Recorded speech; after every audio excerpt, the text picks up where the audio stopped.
Gerardo, buenas noches. En los próximos días vamos a ver a dos personas muy importantes del gabinete, hiperactivas, inclusive le diría activas por demás, en lo que refiere a, podríamos decir, la consecuencia directa material del Pacto de Mayo, firmado en julio. El Pacto de Mayo, como tú y yo todos saben, son 10 puntos, 10 conceptos, son 10 ideas que, por supuesto, el gobierno prometió materializar en algo, porque si no parecen cartas de intención. Y un poco lo charlábamos el martes, estuve investigando, por supuesto, a partir de hackeos de computadoras, chips, algunos, bueno, ha estado mucha gente trabajando para mí, bueno, un mozo que trabaja en la jefatura de gabinete. Esos son los mejores informantes, sí, por escándalo. Sí. Y también logré que empiece a trabajar para mí el chofer de Federico Sturzenegger. Bueno, no. Así que sí, el chofer era, bueno, no lo un hombre... mandemos al frente. No, pero bueno, me está informando bastante seguido. ¿Por qué? Bueno, porque entre Francos y Sturzenegger están empezando a concretar lo que van a ser todos los proyectos vinculados al Pacto de Mayo. A ver, lo planteaba, en algunos casos son cuestiones más intangibles o cuestiones más de concepto, pero en la gran mayoría de casos van a ser proyectos de ley. A ver, el primer punto que había planteado el presidente Milei fue la inviolabilidad de la propiedad privada, sí. Y eso ya lo podemos empezar a ver en las reglamentaciones y algunos cambios en algunas leyes que va a mandar Sturzenegger, o por ejemplo en la denuncia que recién leía Tato de las 13 tierras que había cedido a los gremios. Ah, muy bien. Este tipo de cuestiones van a ser lo que van a llevar a cabo en particular. No es que va a haber una mega ley de... cuídese la propiedad privada, porque eso forma parte de la Constitución. Hubo unas tierras en la Patagonia también, que se las habían regalado a los pseudo mapuches y las tuvieron que devolver. Exactamente. Un funcionario nuevo, Claudio Bruj, que fue secretario de Derechos Humanos de Macri, es quien se encarga de este tema. Habían hecho un desastre ahí con respecto a los supuestos mapuches dándoles tierras fiscales. Están yendo para atrás con un montón de medidas vinculadas a eso. Y te diría que la segunda sesión de terrenos es un organismo llamado el AVE, que se encarga de todos los terrenos fiscales, que ahí hubo entrega de terrenos en Mar del Plata a la gente de Grabois, en varios lugares en el interior del país. Están revisando todas las sesiones de tierras. El segundo punto es, les diría, lo que Milei viene repitiendo, y esto sí, lo único que va a tener en concreto es un proyecto de presupuesto 2025, que es el equilibrio fiscal innegociable.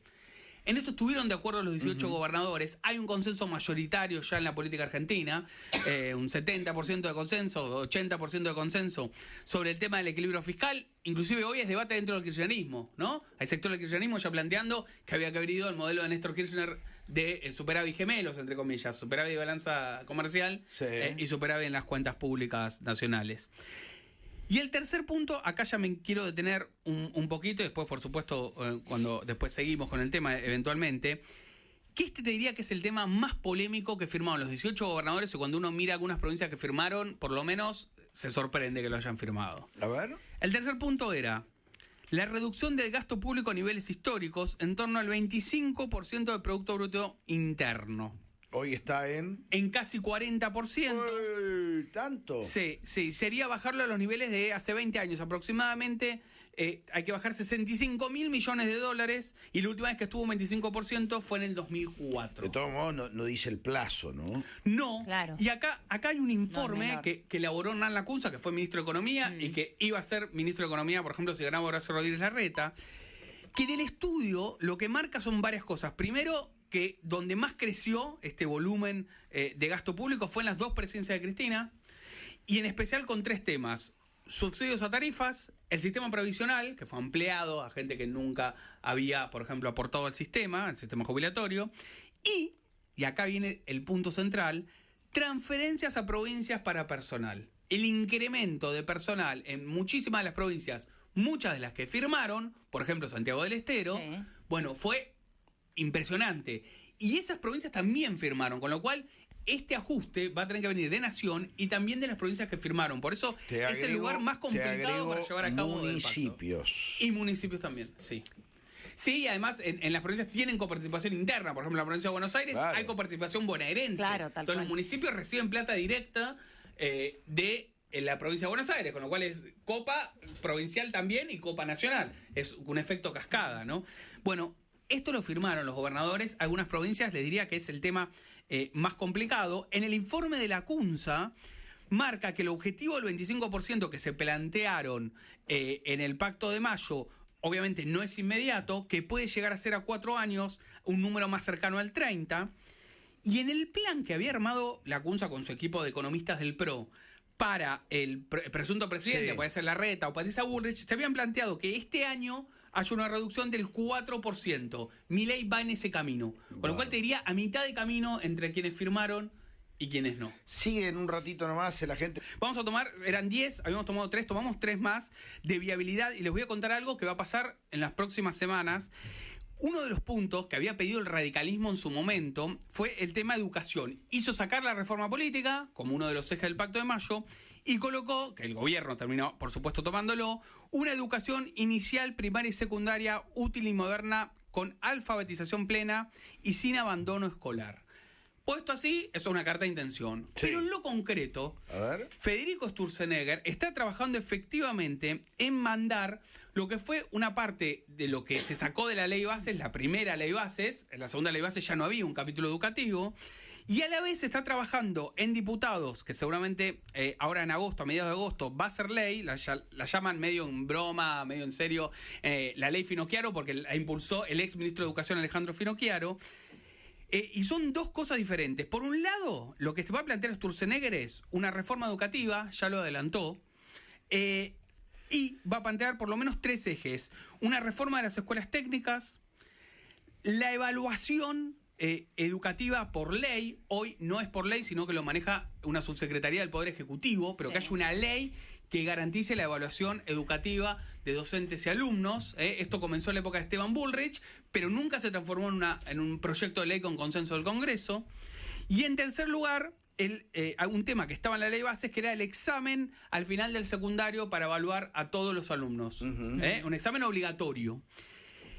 Esto por un lado, y paralelamente... Saludos a Baradel, que ya se está movilizando, sí, ¿no? Ya se moviliza, solamente antes de que entre el proyecto ya hay movilización con paro y medida de fuerza, bandera de Palestina. Bueno, hay que avanzar igual, no hay que tenerle miedo a una marcha de Baradel. Sí, igual ojo, porque la reforma educativa, como somos un país federal, la educación es potestad de cada una de las provincias, así que después la provincia de Buenos Aires haga lo que quiera, ¿no? ¿Y cuál es la ley Finocchiaro? Bueno, también estaba en la ley bases y terminó siendo un proyecto aparte, y tiene que ver con, en realidad no es declarar servicio esencial a la educación así como está, sino que intentar limitar las huelgas de los gremios docentes. Sobre todo, esto aplica, después lo tienen que refrendar las provincias, como dice Helio, pero aplica a nivel nacional porque es frentes docentes nacionales.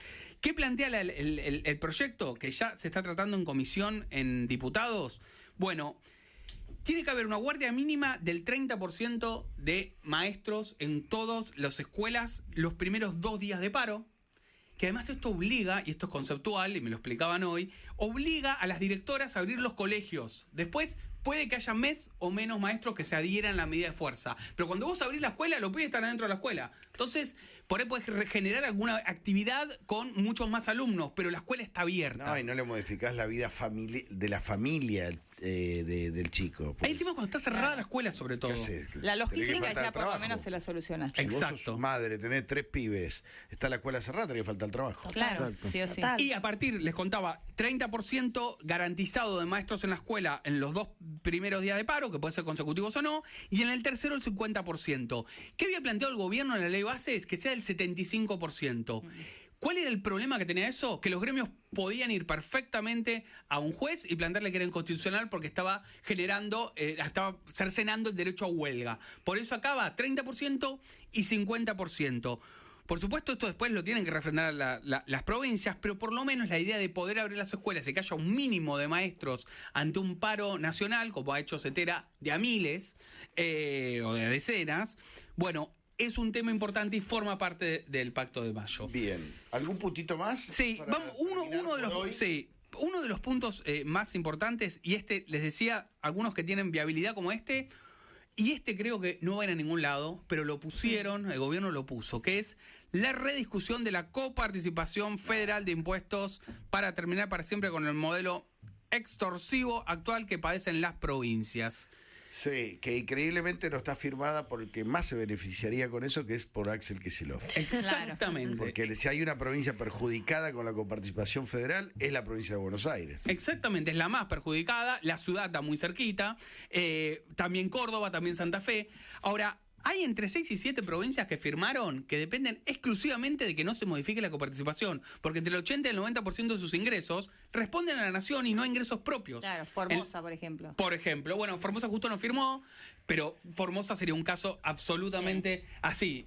Casi el 100% de sus ingresos dependen de la plata que manda de coparticipación. Por ejemplo, en la ciudad es un porcentaje mucho menor. La coparticipación representa menos del 20% de los ingresos. El resto es ingresos brutos, impuestos a los sellos, diferentes tributos que tiene la ciudad. Con lo cual, quería marcar, ¿no?, cómo el Pacto de Mayo tiene algunos puntos que ya se empiezan a mostrar como proyectos de ley y tienen viabilidad, y otros que terminaron siendo cartas de intención que es muy difícil que puedan prosperar y terminaron como ideas que planteó el gobierno, pero que en lo fáctico quizá no lleguen a nada, ¿no? Bueno, vamos a